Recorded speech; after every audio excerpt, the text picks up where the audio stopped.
Hello বন্ধুরা, নমস্কার। তোমরা সবাই কেমন আছো? ইউটিউব ম্যাথ একাডেমিতে সবাইকে স্বাগত। আশা করি প্রত্যেকেই ভালো আছো, তোমাদের সময় ভালো কাটছে।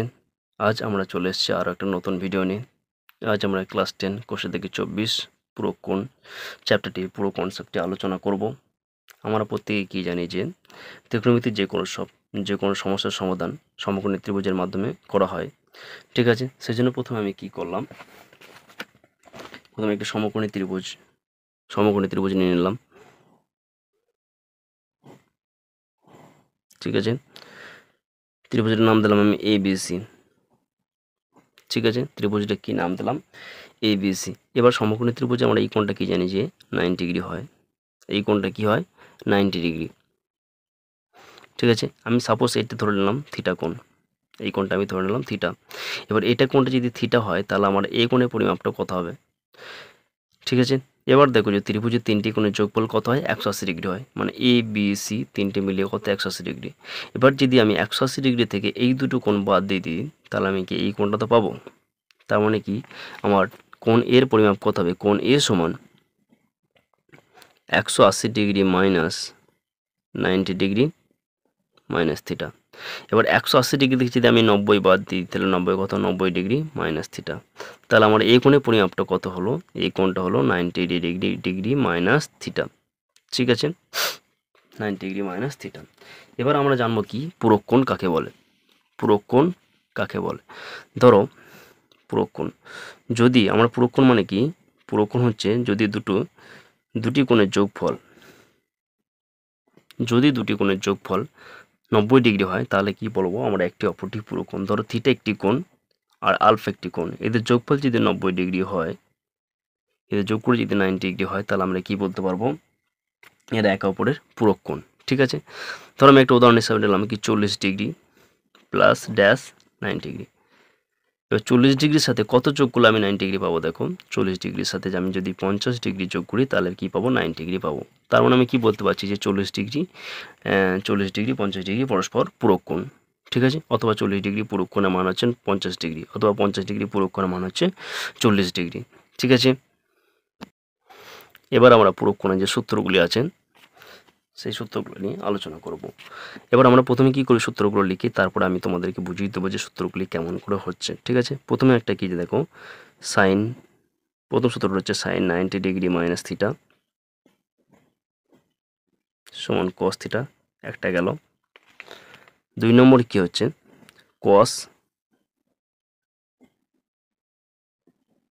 90 ডিগ্রি মাইনাস থিটা সমান হচ্ছে সাইন থিটা। ট্যান 3 নম্বর হচ্ছে ট্যান 90 ডিগ্রি মাইনাস থিটা সমান হচ্ছে কট থিটা। হয়েছে। 4 নম্বর হচ্ছে কট 90 ডিগ্রি মাইনাস থিটা সমান হচ্ছে ট্যান থিটা। আর 5 নম্বর হচ্ছে কোসেক 90 ডিগ্রি মাইনাস থিটা সমান হচ্ছে সেক থিটা। 6 নম্বর হচ্ছে সেক 90 ডিগ্রি মাইনাস থিটা সমান হচ্ছে কোসেক থিটা। হয়েছে। এগুলো হচ্ছে আমার সূত্র, এই চ্যাপ্টার অঙ্কগুলি সমাধানের ক্ষেত্রে এগুলো খুবই প্রয়োজনীয়। ঠিক আছে, এবার আমরা প্রথমে জেনে নেবো কি যে সূত্রগুলি কীভাবে হচ্ছে। ঠিক আছে, সূত্রগুলি জানার জন্য আমি প্রথমে একটি সমকোণী ত্রিভুজটি সমকোণী ত্রিভুজটা আরেকবার এঁকে নিলাম। সমকোণী ত্রিভুজটি আমি আরেকবার এঁকে নিলাম নিচে। ঠিক আছে, তাহলে আগের মতো এটা কি 90 ডিগ্রি, এটা থিটা, এটা হচ্ছে 90 ডিগ্রি মাইনাস থিটা। বুঝছেন? এবার যদি ধরো আমি থিটা কোণটা ধরি, এই কোণটার সাপেক্ষে এই সাইডটা আমার লম্ব হবে, মানে যেই অ্যাঙ্গেলটা ধরছি তার সামনের সাইডটা সবসময় লম্ব হয়, আর তার পাশের সাইডটা কি ভূমি হবে। এবার অতিভুজটা হচ্ছে এটা। ঠিক আছে, অতিভুজ সবসময় আনচেঞ্জ থাকবে। আবার যদি এই অ্যাঙ্গেলের সাপেক্ষে ধরি, তার যে সামনের সাইড কি হচ্ছে? এটা লম্ব, পাশের সাইডটা ভূমি, আর এটা হচ্ছে অতিভুজ। অতিভুজটা যেই দিকেই ধরি কিনা, যে অ্যাঙ্গেলটাই ধরি, অতিভুজটা চেঞ্জ হবে না, অতিভুজ সবসময় ফিক্স থাকবে। ঠিক আছে, এবার যদি ধরো আমি এই অ্যাঙ্গেলের সাপেক্ষে sine 90 degree minus theta value বের করছি, এই অ্যাঙ্গেলের সাপেক্ষে আমি সাইন থিটা ভ্যালুটা বের করছি। এবার আমরা কি জানি যে সাইন থিটা মানে কি? লম্ব অতিভুজ। তো এবার সাইন থিটা যখন বের করছি, দেখো সাইন 90 ডিগ্রি মাইনাস থিটা যখন বের করছি, তখন কি হচ্ছে, এই অ্যাঙ্গেলের সাপেক্ষে লম্ব হচ্ছে আমার এটা, এটা হচ্ছে ভূমি, এটা হচ্ছে অতিভুজ। ঠিক আছে, এবার সাইন থিটা মানে কি লম্বায় অতিভুজ, আর একবার লিখছি আমি লম্বায় অতিভুজ। ঠিক আছে, অতিভুজের জায়গায় আমি অতি লিখছি। এবার লম্ব মানে কত আমার বিসি হয়েছে, আর অতিভুজের ভ্যালুটা কত হচ্ছে আমার এসি। তাহলে সাইন 90 মাইনাস থিটা ভ্যালু কত হলো বিসি বাই এসি। এবার আমি কি করছি, এই অ্যাঙ্গেলের সাপেক্ষে থিটার সাপেক্ষে কসের ভ্যালুটা বের করছি। কস থিটা সমান কি হয়, কস থিটা মানে কি ভূমি বাই অতিভুজ।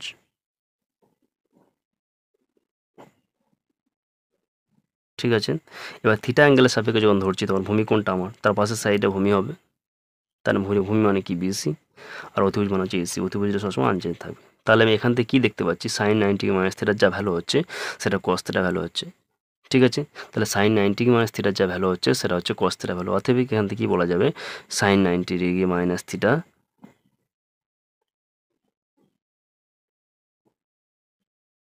সমান কোস থিটা। এইভাবে তোমার প্রত্যেকটা সূত্র নিজে নিজে কষার চেষ্টা করবে, দেখবে তোমরা প্রমাণ পেয়ে যাবে।